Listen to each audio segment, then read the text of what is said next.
Hello children, आज हम देखते हैं व्याकरण। ठीक है, व्याकरण के बारे में आज हम पढ़ेंगे। व्याकरण या ग्रामर क्या होता है। व्याकरण जो होता है बेटा, वो क्या होता है? व्याकरण का मतलब होता है किसी भी चीज को अच्छी तरह से समझना। मतलब व्याकरण वह शास्त्र है जिसके द्वारा हम भाषा के नियमों को जानकर उसे शुद्ध लिखना, पढ़ना, बोलना सीखते हैं। ठीक है, चलिए इस परिभाषा को पहले हम लिख लेते हैं, उसके बाद इसको एक्सप्लेन करेंगे। क्या है व्याकरण की परिभाषा? व्याकरण वह शास्त्र है जिसके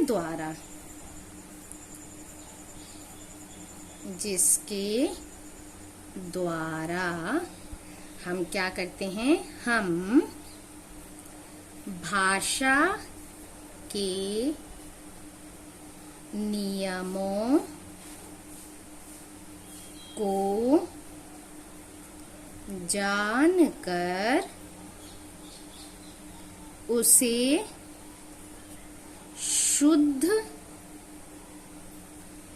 उसे क्या करते हैं? शुद्ध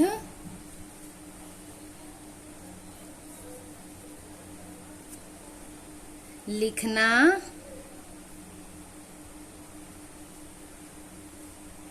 पढ़ना एवं बोलना। क्लियर? बोलना सीखते हैं। यहां ही लिख देते हैं। ठीक है, अब हम इसको समझते हैं। व्याकरण क्या है? वह शास्त्र है जिसके द्वारा हम भाषा के नियमों को जानकर उसे शुद्ध लिखना, पढ़ना एवं बोलना सीखते हैं। बेटा, इसके अनुसार क्या है? क्या पता चल रहा है इससे हमको? कि ये हमें पता चल रहा है कि किस प्रकार हम किसी भाषा को शुद्ध बोलना और लिखना सीख सकते हैं। किसी भी भाषा को सीखने के लिए, सिर्फ हिंदी के लिए नहीं है, इंग्लिश हो और भी कोई लैंग्वेज हो, किसी भी लैंग्वेज को सीखने के लिए पहले उस लैंग्वेज के नियम, क्योंकि इंग्लिश के भी कुछ रूल्स अलग होते हैं, हिंदी के रूल्स अलग होते हैं, तो अपनी अपनी भाषा के कुछ नियम होते हैं। वो किस में होते हैं? व्याकरण में होते हैं। अब जैसे हम हिंदी का लेते हैं, एग्जाम्पल ले लें, उदाहरण के तौर पर सीता खाना खाता है। देखा, आपके दिमाग में आया मैम ने तो गलत लिख दिया है ना? तो आपके क्यों आया? क्योंकि आप व्याकरण के कुछ नियम जानते हैं। क्या नियम जानते हैं? कि सीता जो है वो स्त्री है, स्त्रीलिंग शब्द है ना? सीता क्या है? स्त्रीलिंग शब्द है। इसलिए जो क्रिया है, इसकी क्रिया क्या होनी चाहिए? खाती है, वो भी स्त्रीलिंग का ही रूप होना चाहिए। ठीक है, तो सही या शुद्ध क्या होता? कि सीता खाना खाती है, ये हुआ हमारा शुद्ध शब्द। ठीक है, अब इस उदाहरण से आपको समझ में आ गया कि व्याकरण क्यों जरूरी है। हमें व्याकरण किस लिए जरूरी है बेटा? कि हम उनके नियम जानकर कि किस तरह से शुद्ध लिखा जा सकता है, हम किस तरह से शुद्ध पढ़ सकते हैं, किस तरह से शुद्ध बोल सकते हैं।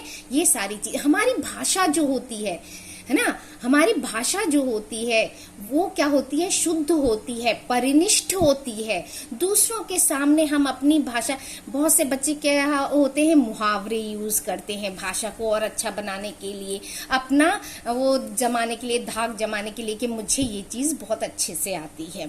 तो इस तरह की चीजें हम कहाँ से सीखते हैं? वो व्याकरण में सीखते हैं। अब व्याकरण के भी बेटा क्या होते हैं? पार्ट्स होते हैं। चलिए अब हम उनको देख लें। व्याकरण के जो पार्ट्स होते हैं, व्याकरण के भाग,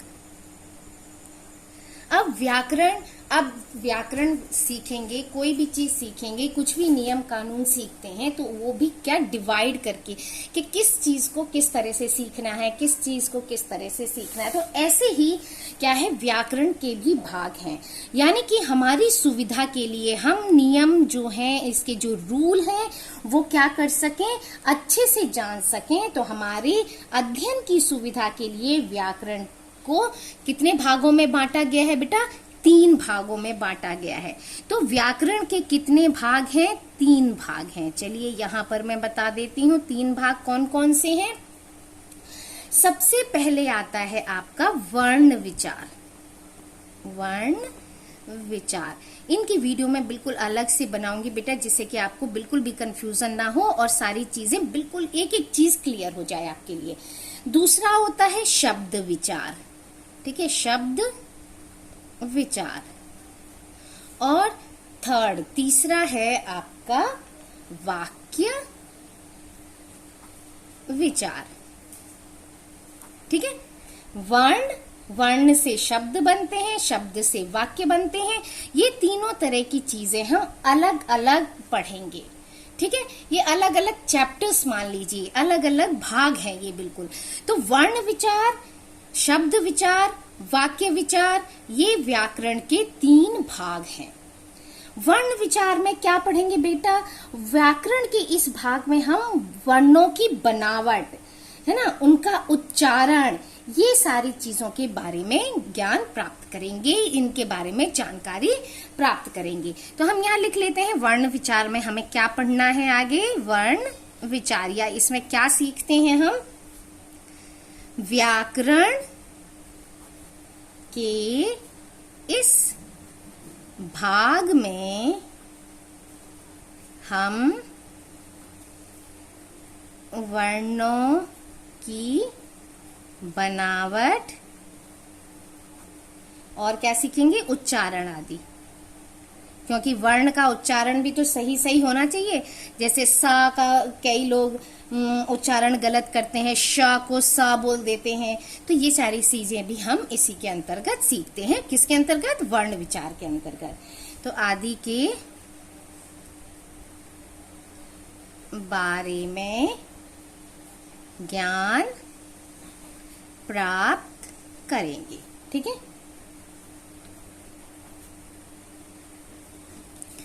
नेक्स्ट आता है आपका शब्द विचार। शब्द विचार। अब वर्ण विचार में हमने वर्णों के बारे में, उसकी बनावट के बारे में, उच्चारण के बारे में पढ़ा।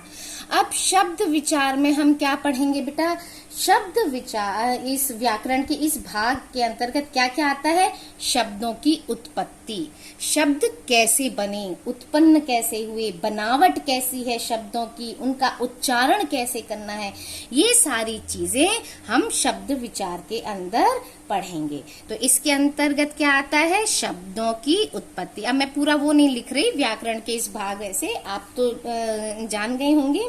तो शब्दों की उत्पत्ति के बारे में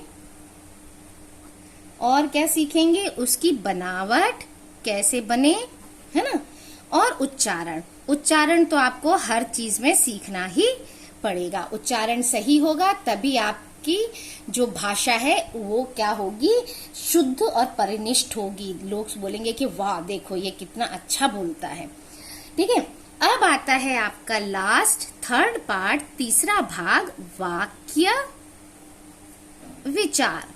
अब इसमें हमने क्या पढ़ना है बेटा, इसमें पढ़ना है व्याकरण के इस भाग के अंतर्गत हम क्या पढ़ेंगे, वाक्यों के प्रकार, वाक्य कितने प्रकार के होते हैं, है ना, उनके बारे में, उनके भेद पढ़ेंगे, उनके प्रयोग पढ़ेंगे, रचना पढ़ेंगे, और भी बहुत सारी चीजें इसके अंतर्गत आएंगी, ठीक है। तो व्याकरण के इस भाग के अंतर्गत क्या पढ़ा हमने, क्या पढ़ेंगे हम, वाक्यों के प्रकार, ठीक है।